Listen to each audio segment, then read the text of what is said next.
Bueno, vamos a ver si podemos contestar algunas de las preguntas que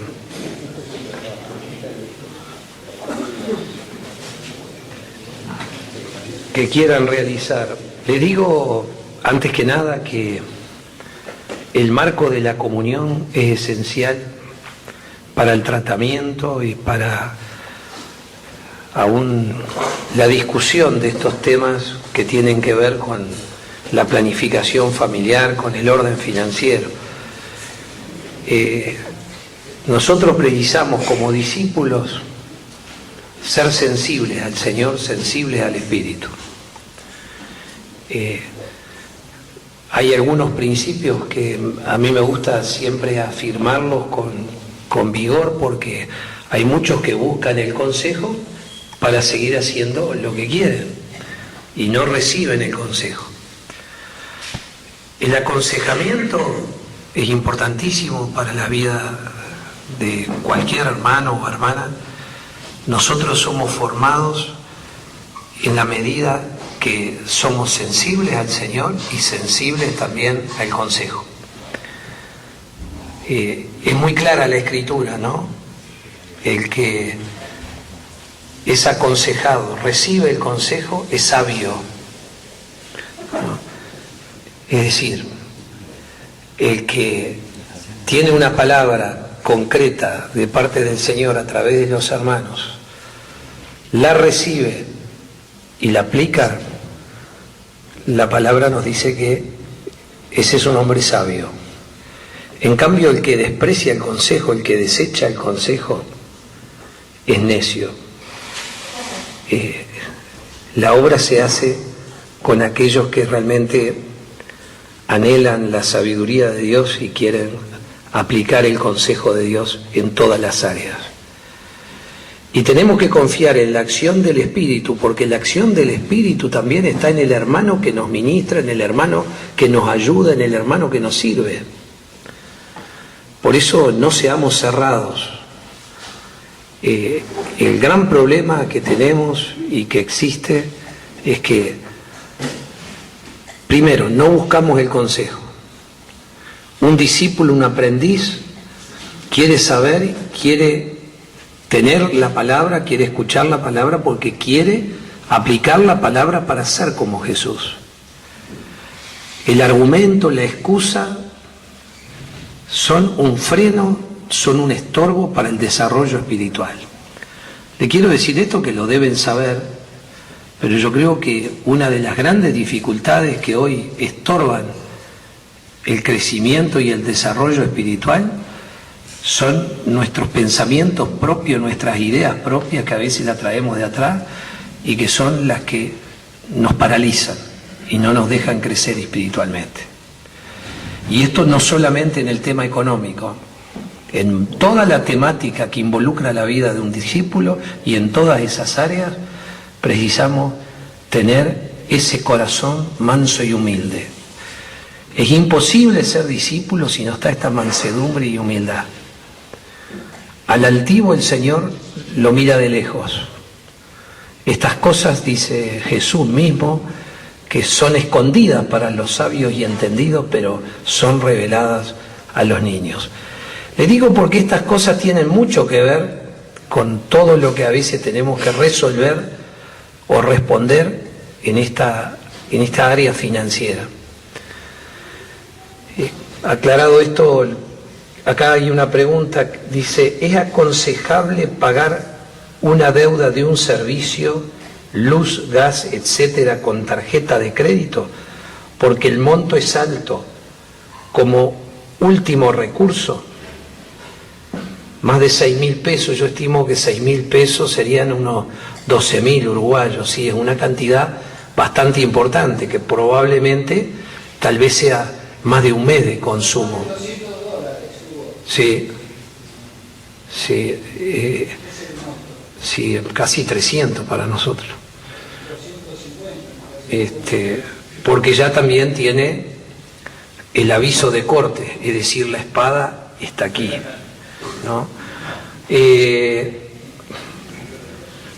Yo creo que esto es un tema, porque me parece a mí, yo cuando a mí me pregunta alguien algo así en mi ciudad, yo digo, vamos a sentarnos. Este no es un tema para decirle sí o no. Es decir, esto yo sí diría, bueno, como último recurso, bueno, así resuelve el mundo. Yo creo que esto hay que, yo les decía hoy, sentarse y evaluar, ver cómo ha venido la economía hasta aquí.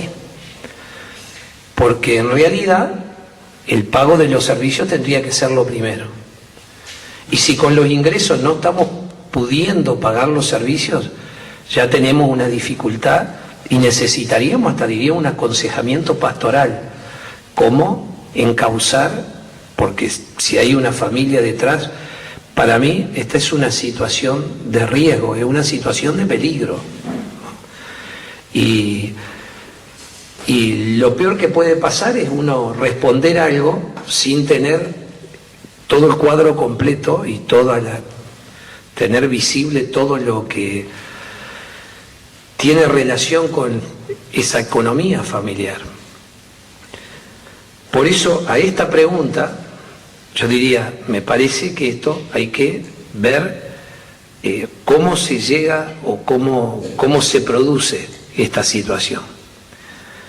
Y de pronto sí puede ser que en esta instancia el recurso sea utilizar una tarjeta de crédito, pero después hay que pagar la tarjeta, porque después el problema tal vez sea más grande, sea más difícil y más complicada la situación. Si alguien paga 6.000 pesos por mes es porque no sé qué tiene en la casa, tiene 5 aire acondicionado, 10 freezer, evidentemente no es una persona indigente. Le diríamos empezar a desenchufar cosas. O si tenés una estufa eléctrica de 2.000 watts durante 24 horas, bueno, ponete una frazada. Ahora, ¿dónde está su? Acá está. Pagar con tarjeta es estirar el problema para dentro de muy poco. Porque si gastás 6.000 pesos por mes, lo pagás con tarjeta, el mes que viene te vienen 6.000 pesos de la tarjeta y 6.000 pesos de servicio. Entonces, claro, entonces aquí hay que hacer una revisión de cómo llegaste a esa deuda. Gómez. Seguramente el que hizo la pregunta no va a levantar la mano, pero yo quiero hacer un aporte. Seguramente son 2 meses, porque en el segundo recién viene el aviso de compra. Entonces son 2 meses, son desde 3.000 seguramente. El que preguntó fue a comprar vela. El que tiene... Tiene 2 meses, 6.000, hermano. No, a mí en este tema, les digo de verdad, yo los trato con sumo respeto porque evidentemente que todos necesitamos ese buen orden que viene de parte del Señor y necesitamos ayudarnos mutuamente. Yo les digo, por ejemplo, el tema de la electricidad, y acá a veces mi esposa contribuye mucho conversando con las hermanas de cómo ahorrar energía en la casa. Una de las cosas que genera muchas dificultades allá con el tema eléctrico, por ejemplo en 33, es que el agua caliente en la cocina, que allá nosotros usamos electricidad, ustedes no tenemos como ustedes tienen el gas acá, el agua caliente en la cocina, porque uno no se da cuenta y lava esto, y siempre con el agua caliente, cuando queremos acordar el importe de electricidad, suma un disparate. Y a veces dice, pero yo tengo la heladera, tengo la cocina, tengo el televisor, tengo esto nada más, ¿y cómo puede ser? Y nosotros usamos también mucho el supergas, que es el gas que viene en garrafas, y a veces es preferible, digamos, no es lo más práctico, no es lo más, pero en algunos hogares es preferible calentar el agua en una caldera, en una pava, como le dicen ustedes, y lavar los utensilios de cocina con eso, y no con el agua caliente que abre, porque en ves que se utiliza el termofón, prende, apaga, y entonces eso incrementa el consumo. Yo creo que algo que pregunta algo así, yo le animo a la comunión con el hermano con el que está relacionado para ponerse a trabajar en estos temas, ¿no? Porque cuando uno paga con recargo, por lo menos en Uruguay, los recargos son importantes, es plata. Y yo creo que hay que tener un enorme cuidado en estas cosas porque el pagar recargos es el peor negocio para un discípulo. Así que yo le digo, también en esto animarse, abrir el panorama, no olviden de estas cosas que les hablé. El tener conciencia de cuerpo nos lleva a andar en luz, a plantear estos temas. Generalmente los temas se plantean a veces cuando ya la situación está bastante complicada. Lo real es que a alguien le vienen a preguntar a uno cuando por una dificultad administrativa, cuando ya no hay margen para administrar nada. Entonces, yo creo que lo importante es ver de antemano, digamos, la situación y a la pequeña señal de peligro, bueno, abrir el cuadro, tratarlo con el hermano, compartir con el hermano y atender la situación. Para mí esto, a veces no es que tampoco las soluciones estén ahí a la vista y que decir, sí, no, tenés que hacer así o así. El recurso de la oración también es indispensable, porque tal vez lo primero que tenemos que hacer, si alguien me viene, bueno, vamos a orar por este tema, vamos a arrancar orando y que el Señor nos dé luz y dirección. Y podemos tratar y atender una situación de una manera eficaz cuando tenemos todo el cuadro arriba de la mesa, tenemos todo el panorama arriba de la mesa. No sé si alguien tenía alguna pregunta más porque también queremos escuchar a Dani y sabemos que la hora después se va. Yo creo que quedó abierto por lo menos un panorama como para esta situación. Bueno, tomarla como todo este tema de la planificación económica familiar, tomarla también como un elemento a atender en la vida si no estamos haciendo lo que tenemos que hacer. Pero el deseo de Dios, les digo de verdad, el deseo de Dios es que nosotros atendamos y tratemos todas estas cosas para no tener estorbo en nuestro servicio al Señor. Porque la dificultad económica nos envuelve y es como una red y no nos deja avanzar. Porque nos trabaja la preocupación, la mente, nos ocupa la mente, no nos permite andar en este disfrutar de la presencia de Dios todo el tiempo.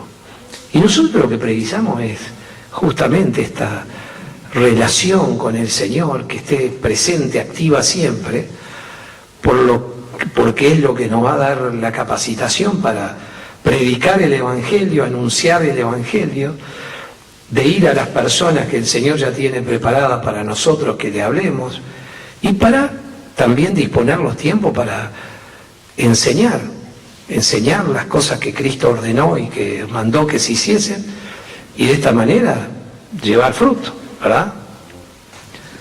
Sí, Daniel pregunta, una primera lista de los gastos fijos, ¿qué otra lista habría después con respecto a este tema? Yo no quise extenderme demasiado porque entiendo que aquí ustedes tienen un presupuesto, tienen un listado, digamos, ustedes han hecho hasta una planilla. Yo miraba que hace muchos años se hizo como una especie de planilla para anotar los gastos.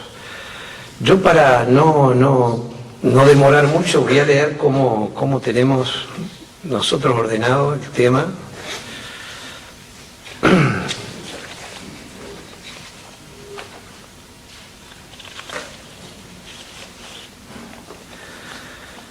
Simplemente para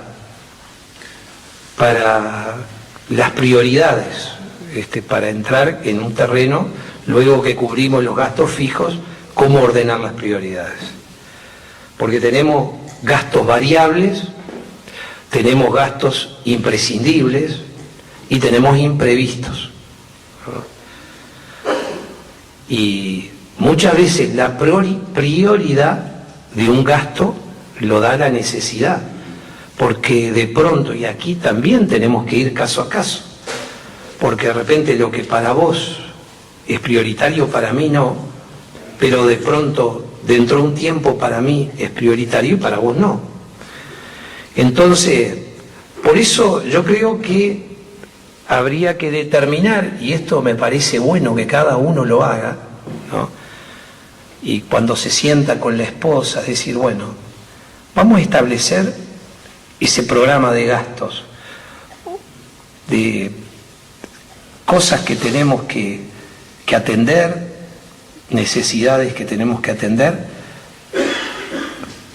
cuestiones a resolver. Y ahí, en la comunión matrimonial y en la oración, ir fijando estas prioridades, ir estableciendo estas prioridades, porque también tiene que haber sabiduría aquí.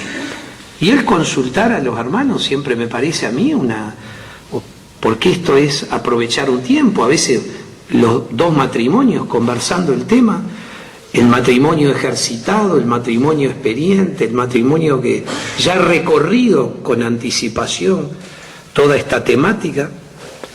Por ejemplo, ¿qué puede hacer, qué puede influir en la prioridad de un gasto? Por ejemplo, si hay hijos chicos, si no hay hijos chicos, si son más grandes, si los recursos provienen solamente del marido o del marido y de la esposa, o si hay hijos más grandes y ya hay un aporte a la familia también de un hijo que está trabajando, ¿no? Entonces, esto tampoco podemos decir que esto se puede hacer una receta inamovible. No, se necesita en este sentido la gracia y la sabiduría del Señor para poder resolver apropiadamente. Sí. La diferencia entre gastos fijos e imprescindibles. La diferencia entre gastos, por ejemplo, ¿vos qué opinás? ¿La comida es algo prescindible o imprescindible? Es imprescindible, pero yo no lo voy con los gastos fijos. Entiendo que cuando nosotros, por eso, para mí me parece que nos ayuda por una cuestión de orden, pagar primero todo lo que necesariamente hay que pagar. Y a partir de ahí, mirar, bueno, me quedó tanto dinero, con ese dinero, ¿cuánto dispongo para la carnicería? ¿Cuánto dispongo para la verdulería? ¿Cuánto dispongo? Ustedes creo que tienen claro esta planilla, ¿no? Es decir, claro. Entonces, a partir de ahí, bueno, entonces, uno con esa planilla, yo me acuerdo que hace muchos años había una planilla que fue en un retiro de hace muchos años que tuvimos y que se hablaba hasta de una planilla hasta día a día, ¿no? Evidentemente que tampoco uno tiene que tampoco hacer algo tan sofisticado que finalmente te lleve medio día preparar las cosas, pero sí yo creo que después que uno ordena los rubros se vuelve sencillo. Nosotros tenemos un rubro para esto, un rubro para esto, un rubro para esto, un rubro para esto, y Después se gasta de acuerdo a lo que se estableció como monto para cada rubro en particular. Sí, el hermano preguntaba si cuando uno tiene la pretensión de ahorrar, ¿qué señal tengo si ese ahorro es lícito en el sentido de que un ahorro sano que no contiene ninguna contaminación de avaricia y cuando no? Y yo creo que esta es una cuestión que cuando nosotros estamos mirando al Señor y estamos, digamos, prestando atención a la palabra y estamos en comunión con los hermanos, yo repito esto de la comunión con los hermanos porque esto es básico, ¿no? Porque yo no soy lo que digo que yo soy, sino que soy lo que el otro dice que yo soy. Porque yo nunca soy objetivo, yo soy subjetivo, no tengo una capacidad por mí mismo de hacer un diagnóstico de la realidad de mi condición. Yo por el Señor, la conciencia me habla y me determina cuando estoy inclinándome hacia una cosa o hacia otra. Pero el hermano que está conmigo, Dios lo puso justamente para este equilibrio, para que mi pensamiento y mi corazón y las intenciones de mi corazón realmente estén reguladas por el Espíritu y permanezca siempre en una sintonía con el Señor. Y hay algunas cosas que yo, por ejemplo, algunas notas, vos me preguntás cómo percibís, ¿verdad? Algunas notas, ¿cuánto tiempo está en mi mente el pensamiento respecto a eso? Es decir, ¿cuánto tiempo me lleva o cuánto me distrae esta idea del ahorro? Yo siempre en mi trabajo naturalmente veía que tenía un recurso extra, miraba bien la previsión de lo futuro que tenía y yo separaba una cifra prudente que no me fuera a afectar y simplemente tenía una cuenta en dólares y la ponía en dólares. Y yo le explicaba, como siempre hemos tenido cierta reserva con el sistema bancario, a veces algún dólar en el banco y otro dólar en casa, ¿no? Ahora, cada realidad es diferente. Uruguay no es lo mismo que Argentina, cada uno conoce el lugar donde vive, donde está, y sabe cuál puede ser realmente las prioridades que... Ahora, cuidado con la ansiedad, por ejemplo. Digo, bueno, voy a poner una cifra simplemente y le voy a hablar en dólares para que... Digo, tengo $1.000, que $1.000 que fue una ganancia extra que tuve este mes. Entonces esa ganancia deposito los $1.000. Y de pronto, cuando quiero acordar, al mes siguiente estoy como encerrado para cubrir el presupuesto del mes siguiente. ¿Y qué pasa?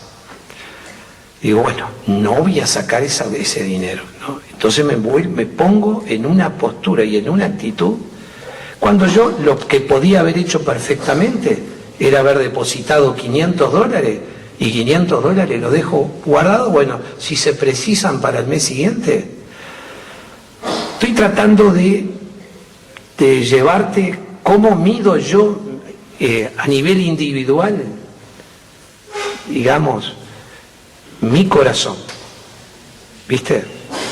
Porque todo es muy sutil, todo es muy sutil. Y yo veo que por algo la Escritura dice que a raíz de todos los males el amor al dinero. ¿En qué momento sé yo si estoy amando el dinero y cuando estoy pensando en mí o estoy viviendo para mí y estoy desenfocado del proyecto de Dios y de lo que el Señor quiere y de la manera que Él quiere que yo administre los recursos, ¿no? Él pregunta qué lugar tiene que tener la obra en el presupuesto. Yo creo que nosotros tenemos que establecer primeramente que este orden de Dios para yo poder realizar la obra tiene que estar bien plantado en ese proyecto de Dios y en la familia, que es de donde parte esa fuerza para poder realizar la obra del Señor.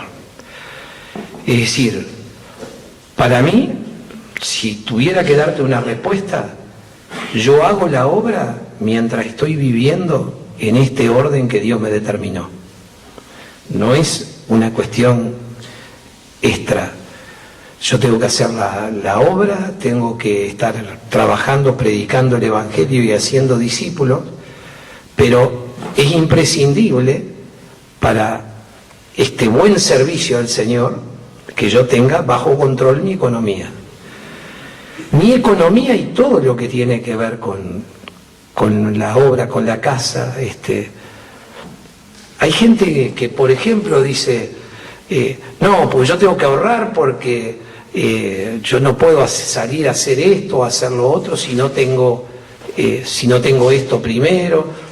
Y muchas veces se condiciona, muchas veces con lo que es el pensamiento particular y personal. Cada uno condiciona. Por ejemplo, una situación que se da muy común, de parejas que se casan y dice, bueno, no podemos tener hijos hasta no tener casa propia, no podemos hacer tal cosa hasta no tener esto, no podemos, es decir, como que siempre están condicionando, ¿no? Y realmente nosotros tenemos que vivir con libertad, con esa libertad que nos concede el Espíritu, tenemos que vivir la vida y en esa libertad del Espíritu. Nosotros estamos en el régimen nuevo del Espíritu. No sé si me comprendés. Entonces, este régimen nuevo del Espíritu me lleva a mí a disfrutar de esta libertad que tengo en Cristo Jesús para ordenar mi vida conforme al modelo de Jesús, a vivir la vida y el estilo de vida que Jesús con su ejemplo me mostró, seguir todas las indicaciones apostólicas en este sentido. Y mientras tanto estamos sirviendo. Que este es otro punto también que nosotros el año pasado trabajamos mucho entre Idré, con distinguir lo que es un verdadero servicio. Porque a veces se le llama servicio a mucha gauchada, nosotros le decimos gauchada, mucha piernada le decimos allá, cosas que en realidad no son servicios. Y que a veces no solamente no son servicios, sino que no contribuyen al orden en la vida del hermano. Entonces, esto, yo le decía a Daniel, esto no se agota en 2 horas que podamos conversar o 3 horas que podamos conversar esto realmente lleva la vida y esto hay que tratarlo y hay que transmitirlo y esto es algo que nosotros tenemos que acostumbrarnos a hablar. Este tema administrativo es un tema que realmente es esencial. Somos administradores. Téngannos los hombres, dice Pablo, como fieles administradores del Señor. Es decir, tenemos que ser diligentes y fieles. Y esto demanda un comportamiento, una postura y demanda un esfuerzo. Y lo tenemos que procurar tener y lograr, ¿no? Bueno, espero que el Señor nos siga cubriendo y ayudando en toda esta temática, que la podamos abordar. Esto es buenísimo, ¿no? Y bueno, ejercer fe. Dios es bueno, Dios es justo, Él nos ama y Él quiere lo mejor para nosotros. ¿Qué más? ¿Qué más queremos? No precisamos más nada. Bueno, gracias. Un aplauso para Hugo.